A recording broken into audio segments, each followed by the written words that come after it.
প্ৰতীক বৰদলৈটো মাৰ্ঘেৰিটালৈ ল'ৰা, খালি পঢ়া শুনা কৰিবৰ কাৰণে বাহিৰলৈ গুচি গৈছিলে, বিদেশত আছিলে। এতিয়া ঘূৰি আহিছে আৰু আমাৰ দলৰ বৰ্তমানৰ সভাপতি শ্ৰী গৌৰৱ গগৈয়ে তেওঁক বিশেষভাৱে দায়িত্ব দিছে। মানে গোটেই দলটো হৈ পেলাই আমাৰ IT-ৰ তেওঁক ভাইচ চেয়াৰমেন কৰি পেলাই দিছে তেওঁক দায়িত্ব, আৰু লগতে তেওঁক মাতি নি পেলাই কৈছে যে তুমি মাৰ্ঘেৰিটাৰ কংগ্ৰেছ পৰিয়ালটোৰ লগত থাকি অলপ কাম কৰা।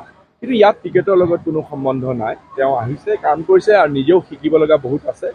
ৰাইজে যদি আদৰি লয় পিছত এইবিলাক দেখা যাব, কিন্তু এতিয়া কোনো ধৰণৰ এইবিলাক ভবা চিন্তা কৰা হোৱা নাই।